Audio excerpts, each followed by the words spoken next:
Hello everyone and welcome you all to my channel पढ़ लो।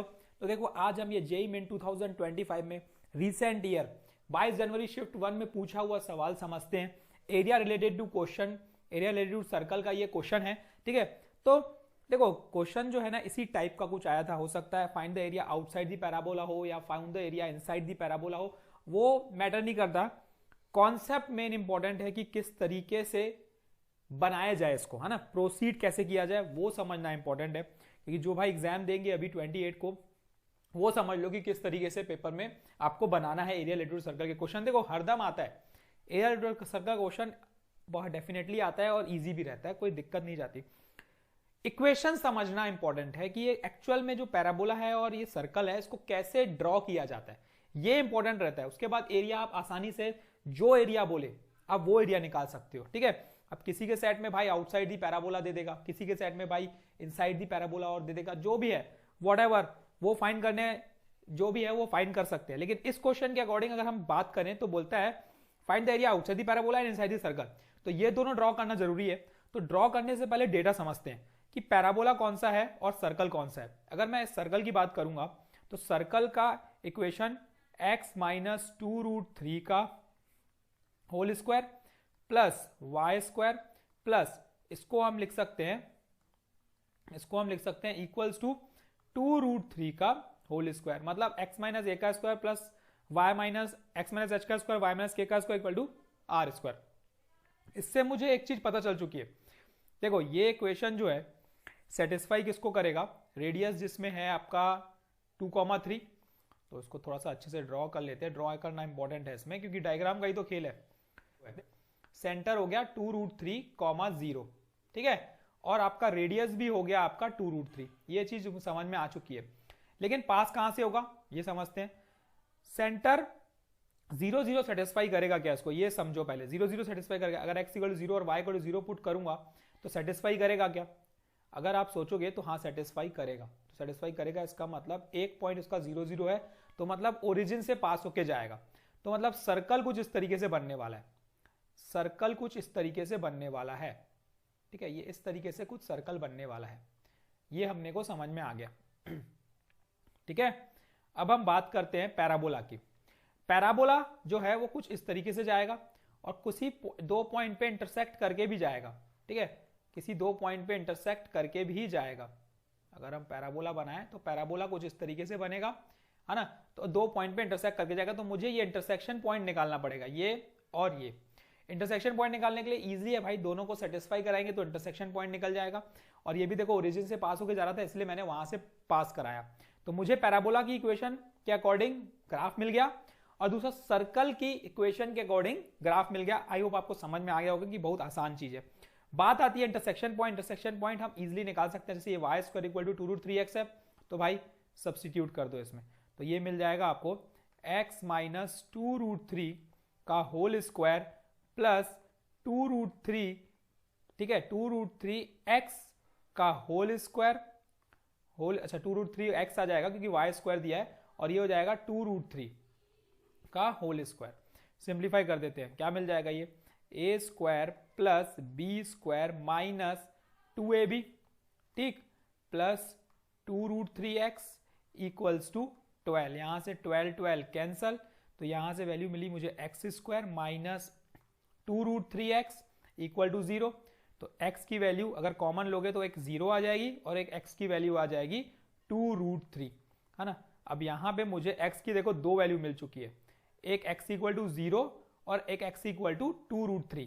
तो मतलब मुझे पता चल चुका है, देखो 2√3 पे ये इंटरसेक्ट करेगा, तो ये पॉइंट हो गया 2√3, x 2√3 हो गया। अच्छा इस पे सोचने की बात है कि y क्या होगा, y क्या होगा भाई, y समझते हैं। अच्छा इसका सेंटर भी 2√3 पे है, अगर मैं इसकी बात करूंगा सेंटर भी 2√3 पे है, तो सेंटर 2√3 पे मतलब x भी 2√3 पे, तो मतलब ये वैल्यू 2√3 है। तो मतलब लाइन जो जा रही है पास होके, अगर आप नोटिस करोगे अच्छे से अगर हम बनाएं तो लाइन जो जा रही है वो 2√3 से पास होके जा रही है, मतलब ये पॉइंट जो है वो 2√3 है ना। तो ये 2√3 है तो ये भी हो जाएगी हमारी कितनी, y भी हो जाएगा हमारा 2√3, ठीक। तो इतनी चीजें हमें डेटा मिल चुका है, 2√3, 2√3, है ना। तो यहाँ पे ये पास होके जाएगी। अच्छा ये रेडियस है 2√3, तो ये पॉइंट हो जाएगा हमारा 4√3, ये पॉइंट हो जाएगा हमारा 4√3। इतनी चीजें समझ में आ गई है डेटा के अकॉर्डिंग है। अब फाइंड क्या करना है, एरिया फाइंड करना है। तो एरिया पे जाते हैं। देखो area outside the parabola and inside the circle, outside the parabola inside the circle. तो हमें जो फाइंड करना है, देखो समझते हैं, हमें जो फाइंड करना है वो ये फाइंड करना है। देखो ये वाला पार्ट, ये वाला पार्ट, ठीक है, ये इधर और यही इतना है इधर। तो दोनों साइड सेम ही होगा तो एक का निकाल के कर सकते हैं। तो डेटा निकालना आसान है। अगर मुझे ये करना है तो मैं क्या करूंगा, देखो area of circle minus area of parabola, यही करूंगा तो मुझे ये मिलेगा। लेकिन लिमिट कहां से कहां तक चलाना पड़ेगा, लिमिट हमें सिर्फ यहां से लेकर 2√3 तक चलाना पड़ेगा। तो एक कॉन्सेप्ट मैं सिंपल सा एक कॉन्सेप्ट समझा देता हूं। एक कॉन्सेप्ट ये बोलता है, अगर मैं इतने की बात करूं, देखो इतने की बात करूं तो ये मेरा एक क्वाड्रेंट हो जाएगा, ये एक मेरा क्वाड्रेंट हो जाएगा। तो एरिया ऑफ क्वाड्रेंट में से अगर मैं ये वाला हिस्सा, पैराबोला वाला हिस्सा हटा दूं तो मुझे यही वाला हिस्सा मिलेगा जो मुझे चाहिए। तो सिंपल कॉन्सेप्ट, एक सिंपल कॉन्सेप्ट हम समझते हैं कि भाई एरिया अगर निकालना है तो area of quadrant πr² minus कहां से कहां तक चलेगा, वो चलेगा 0 से 2√3 तक एरिया ऑफ पैराबोला, 0 से लेकर 2√3 तक। और एरिया ऑफ पैराबोला मतलब जो भी y² आएगा यहाँ पे, तो y की वैल्यू ये हो जाएगी √2√3 into √x dx। Simple concept, easily solve कर सकते हो। इसमें आपको देखो पाई भी पता है, आर भी पता है, और सिंप्लीफाई करोगे तो सॉल्व हो जाएगा। अच्छा, ये एक तरीका है जो हम कर सकते हैं। दूसरा, अगर हम इस क्वेश्चन को, एक और तरीका है शॉर्ट ट्रिक जिसको हम बोलेंगे, वो तरीका ये बोलता है कि अगर भाई हमें इंटीग्रेट नहीं करना है तो एक शॉर्ट ट्रिक हम अपना सकते हैं। शॉर्ट ट्रिक क्या बोलता है कि ये जो पैराबोला है, ठीक है, तो दूसरा एक शॉर्ट ट्रिक क्या बोलती है इसकी, अगर थोड़ा सा दिमाग लगाया जाए तो शॉर्ट ट्रिक ये बोलता है कि अगर ये एक पैराबोला है तो ये जो पैराबोला होता है ना, डबल ऑर्डिनेट और पैराबोला, इसके बीच का जो एरिया होता है वो क्या होता है, 2/3 ऑफ एरिया ऑफ रेक्टेंगल। अगर मुझे ये देखूंगा तो ये जो रेक्टेंगल मुझे दिख रहा है ना, ये एक्चुअल में जो मुझे रेक्टेंगल दिख रहा है, इसका क्या होता है, 2/3 होता है ये वाला एरिया। मतलब ये जो एरिया की बात कर रहा हूं मैं, है ना, थोड़ा सा शो कर देता हूं आपको मैं। अगर मैं इस एरिया की बात करता हूं, ये वाला एरिया है ना, तो यही वाला एरिया मुझे माइनस करना है। तो ये एरिया जो होता है वो 2/3 होता है किसका, एरिया ऑफ रेक्टेंगल का, एरिया ऑफ रेक्टेंगल का। ये एक शॉर्ट ट्रिक पता होनी चाहिए आपको, ये फॉलो करेगा जब ओरिजिन से पास होके जाएगा पैराबोला। तो अब अकॉर्डिंग टू दिस मेरे को सॉल्व करने की भी जरूरत नहीं है, क्योंकि एरिया ऑफ रेक्टेंगल मैं इजीली निकाल सकता हूं। ये 2√3 है, वाई ये भी 2√3 है, तो 2√3 इंटू 2√3 ये तो 12 मिल गया।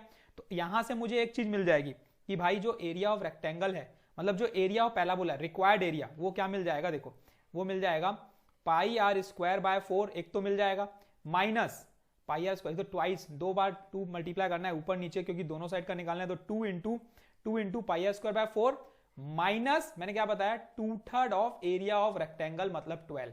देखो अब कितना आसान हो गया क्वेश्चन, ट्वाइस ऑफ πr², और r मेरा है 2√3 का होल स्क्वायर, तो मतलब मैं इसको 12 कर देता हूं, into 12 divide by 4 minus 3 1 time 3 4 time, तो ये मिल जाएगा मुझे 8, 4 1 टाइम 4 3 टाइम।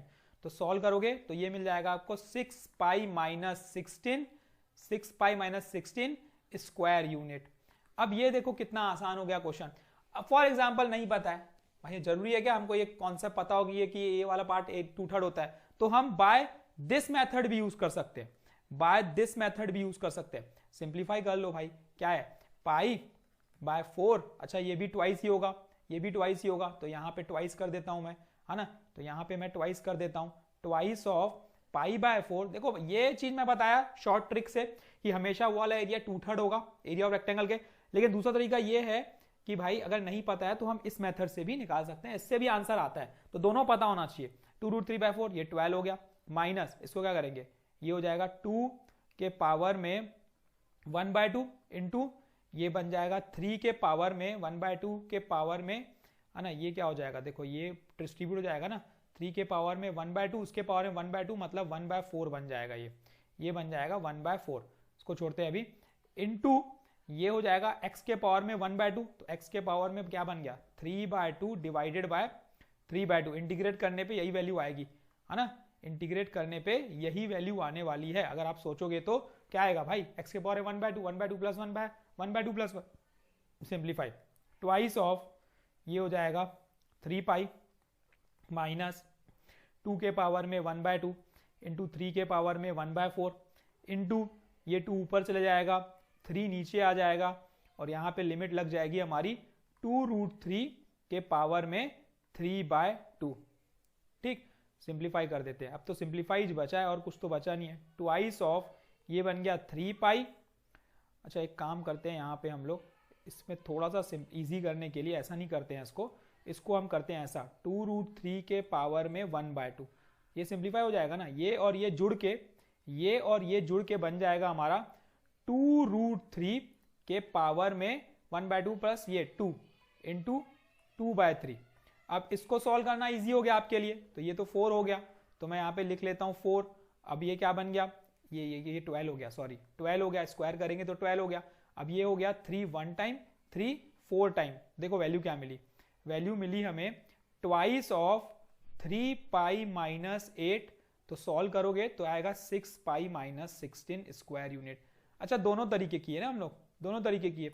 अब आपको ये याद रखनी है शॉर्ट ट्रिक, तो ये करो, ये याद रखनी है तो ये करो, ये आपके ऊपर है, आपकी चॉइस है। मैंने तो आपको दोनों मेथड बता दिया, तो ये सब चीजें पता होनी चाहिए। तो ये एरिया रिलेटेड सर्कल का क्वेश्चन डेफिनेटली एग्जाम में पूछता है हर पेपर में। अगर आप देखोगे 2022, 23, 24 जो पेपर हुए हैं हमारे शिफ्ट 1 शिफ्ट 2 में पूछा है, और मैं तो कराऊंगा ही। अभी शिफ्ट 1 चल रहा है तो शिफ्ट 2 के भी क्वेश्चंस आएंगे, तो उसमें भी आप देखना पैराबोला के क्वेश्चन मिलेंगे, एरिया रिलेटेड सर्कल के क्वेश्चंस मिलेंगे, है ना। तो हर शिफ्ट में मिलते ही हैं, तो आगे वाला शिफ्ट में भी मिलेगा। तो भाई प्रिपरेशन अच्छे से कर लो, all the best, keep practising. कल फिर मिलेंगे एक नए क्वेश्चन के साथ, है ना, जो कि जेईई मेन 2025 नया कॉन्सेप्ट सीखने को मिलेगा। तो बस चैनल पे नए हो तो चैनल को सब्सक्राइब भी कर लो, ताकि कंटिन्यूअसली क्वेश्चंस आपको मिलते रहे। दैट्स ऑल, और तो कुछ नहीं है यार, जो कॉन्सेप्ट आते जाएंगे बीच में मैं तो आपको समझाते जाऊंगा। Thank you, keep practicing, practice करते रहो, और भाई चैनल को सब्सक्राइब कर लो ताकि चीजें आपको मिलते रहे। Thank you and keep practising.